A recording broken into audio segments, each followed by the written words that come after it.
वो मुझसे छुप छुप के किसी से बात करते हैं और मैं छुप छुप के सुन लेता हूँ। उन्हें नहीं पता, मुझे तो नाम भी पता है किससे बात करते हैं, एक आध का तो एड्रेस भी पता है मुझे। मुझे पसंद नहीं करेगी, तब तुम मेरे पास आना प्रिय, मेरा दर खुला है खुला ही रहेगा तुम्हारे लिए। ये क्लिनिक खुला है खुला ही रहेगा तुम्हारे लिए, तब तुम मेरे पास आना प्रिय, ये ठेला खड़ा है खड़ा ही रहेगा तुम्हारे लिए।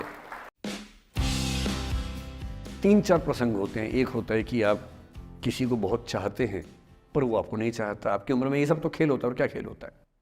मेरे घर में 2 बच्चे हैं 17 साल के, तो मैं उनको देख के समझता रहता हूँ। वो मुझसे छुप छुप के किसी से बात करते हैं और मैं छुप छुप के सुन लेता हूँ। तो उन्हें नहीं पता, मुझे तो नाम भी पता है किससे बात करते हैं, एक आध का तो एड्रेस भी पता है मुझे। और मैं तो बच्चों को बोलता हूँ कभी जाना वाना हो तो मैं ले चलूँगा, चिंता मत करना, बोल देना कि ड्राइवर साथ में आया है, टेंशन मत लेना। तो मेरे तो बच्चे मेरे दोस्त हैं, मैं तो बड़ा दोस्ती के भाव में रहता हूँ। मेरा एक ही बेंचमार्क है कि वो जिस उम्र में जैसे हैं मैं कैसा था, और वो मुझसे अच्छे चल रहे हैं। उससे ज़्यादा उम्मीद मुझे करने में नहीं चाहिए। मैंने जो कुकृत्य 8वीं क्लास में किए थे उन्होंने 11वीं क्लास में किए, तो बहुत है।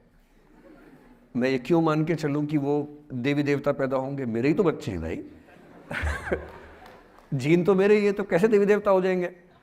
तो ज़्यादा उम्मीदें क्यों पालनी है बच्चों से भी? मैं क्यों चाहूँ कि मेरा बच्चा आईएएस जॉब करे? क्यों करे? वो आईएएस भी क्यों करे?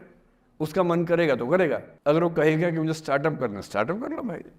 अगर वो कहेगा मुझे कुछ और नौकरी करनी है प्राइवेट सेक्टर में, तो वो कर लो। मैं क्यों ठेकेदार बनूँ उसका भाई? मैं क्यों ये चाहूँ कि वो मेरे रास्ते पर चले, मुझसे बेहतर बने? ये सब बेकार की बातें हैं।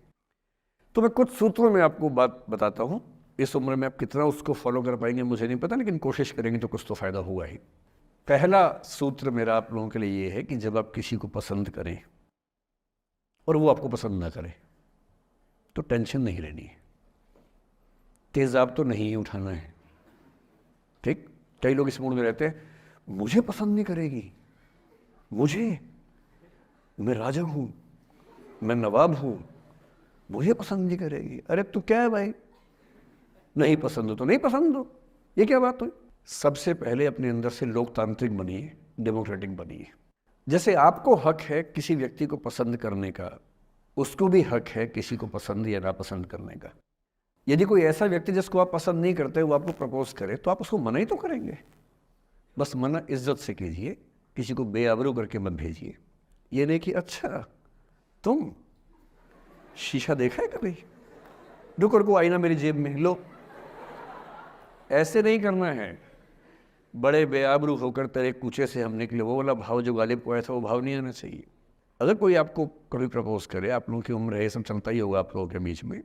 मैं आपके टीचर से सामने बोल रहा हूँ, लेकिन मैं ऐसा ही हूँ। मैं जानता हूँ कि आपकी उम्र में से होता होगा, सब जानते हैं, तो होता ही होगा। कभी किसी से ये उम्मीद मत करना कि वो आपको पसंद करे ही करे। यदि कोई रिजेक्ट करे, बस हाँ, रिजेक्शन थोड़ा प्यार से होना चाहिए, बदतमीजी से नहीं होना चाहिए। उसके अधिकारों का उतना ही सम्मान कर रहे हैं जितना आप अपने अधिकार का सम्मान करते हैं।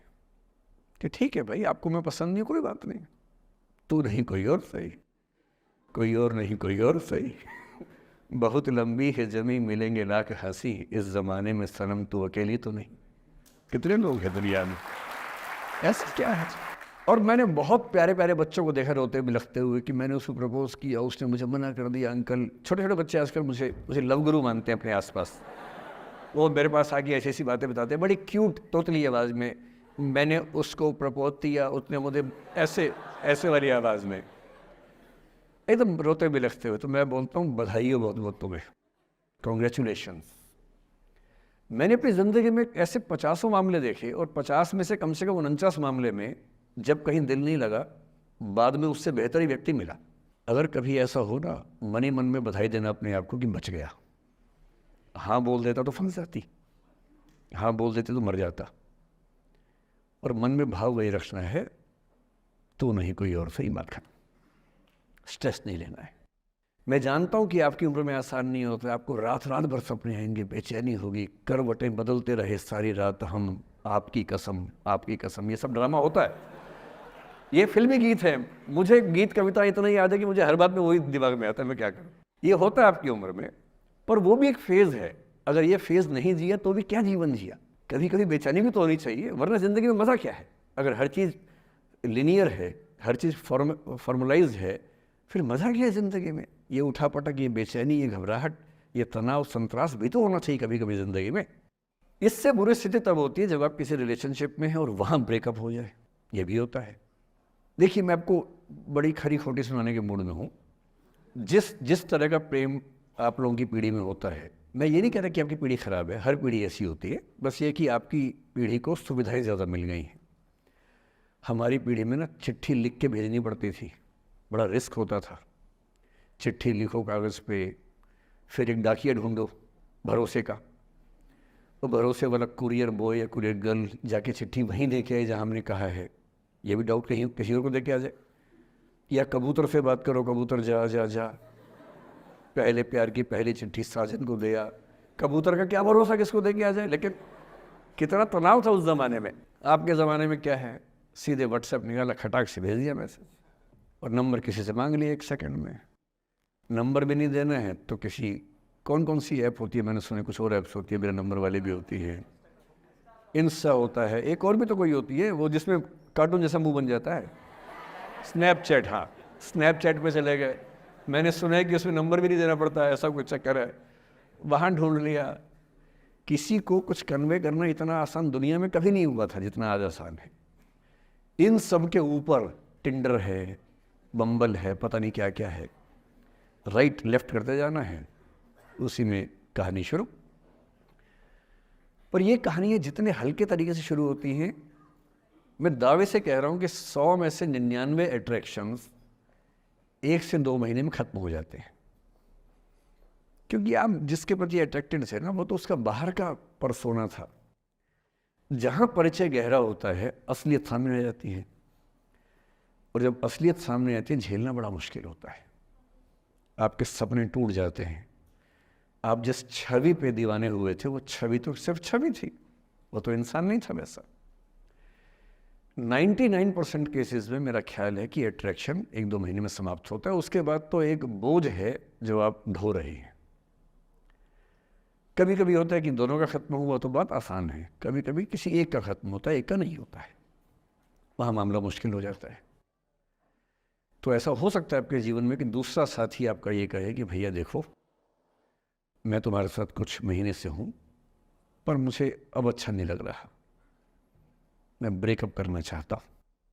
मैं आपसे ये निवेदन करूँगा कि ये मान के मत चलना कि उसने आपको धोखा दिया है, क्योंकि बच्चे तुरंत उस मुद्रा में आए थे, अच्छा अब मैं कुल्हाड़ी उठा लूँगी, अब मैं तेजाब उठा लूँगा, तूने मुझे धोखा दिया है, तूने मुझे चीट किया है, you are a cheat, you are a liar, you are a पता नहीं क्या क्या। पता इंग्लिश में गालियाँ बड़ी सुंदर देते हैं बच्चे। मैं ये कहना चाह रहा हूँ कि इस बात की संभावना मान के चलिए कि हो सकता है कि आपके साथ 2 महीने रहने के बाद सच में उसको ये लग जाए कि आपके साथ ट्यूनिंग ठीक नहीं है, या आपको लग जाए कि आपकी ट्यूनिंग उस व्यक्ति के साथ ठीक नहीं है। और किसी मुर्दा को अपने पास पकड़ के रखना उसका मज़ा नहीं है। आप किसी को बांध तो लेंगे, पर जब उसका दिल आपके पास है ही नहीं, दिल विहीन लाश अपने पास टिका के रखना, एक मुर्दे को बांध के रखना, इससे बेहतर है जाने दो। वो अफसाना जिसे अंजाम तक लाना ना हो मुमकिन, उसे एक खूबसूरत मोड़ देकर छोड़ना अच्छा। और ये खूबसूरत मोड़ कैसे होगा? अगर कोई जाना चाह रहा है तो आपके पास 3 ऑप्शंस हैं। एक, ना उसको अच्छे से बात करे ना ख़राब से बात करे, न्यूट्रल होके जाने दे। एक, उसको धमकी दे, बर्बाद कर दूंगा, छोड़ूंगा नहीं, तो निकल के देख घर से, तेरे एड्रेस पता करवा लूँगा, मेरे साथ 50 दोस्त हैं, मेरे सारे आवारा हैं, सारे बेरोज़गार हैं, सारे कुंठित लोग हैं, सारे गुंडे मवाली हैं, उनका धंधा यही है, तेरे पीछे छोड़ दूंगा सबको। एक ही तरीका है। और तीसरा ये कि ठीक है यार, ऑल द बेस्ट, जा सिमरन जा, जी ले अपनी ज़िंदगी। अरे ठीक है, हो सकता है मैं तुझे ठीक नहीं लगा, कोई बात नहीं, लेकिन किसी से मिलो तो बढ़िया से मिलना, तेरी ज़िंदगी अच्छी हो। मैं भी ढूंढ ही लूँगा किसी न किसी को, थोड़ी हेल्प कर दियो, कहीं इंट्रो करवा दियो मेरी भी, लेकिन ठीक है तू भी जा। ये होता है खूबसूरत मोड़ देकर छोड़ना अच्छा। चिपकू नहीं बनना है किसी के पीछे, ना बोरा जाना है कि तुम जाओ, मैं तो दीवाना, स्थाई दीवाना हूँ तुम्हारा। कोई जब तुम्हारा हृदय तोड़ दे, तड़पता हुआ जब तुम्हें छोड़ दे, तब तुम मेरे पास आना प्रिय, मेरा दर खुला है, खुला ही रहेगा तुम्हारे लिए। वाह। पहले के ज़माने में बेरोज़गारी का ये लक्षण था। हम जब छोटे थे ये गाने सुनते थे, हम ये सुन के बड़े हुए कि ऐसा ही करना पड़ता है शायद प्रेम में। तो हमारे स्कूल में लोगों ने इसका पैरोडी बनाई।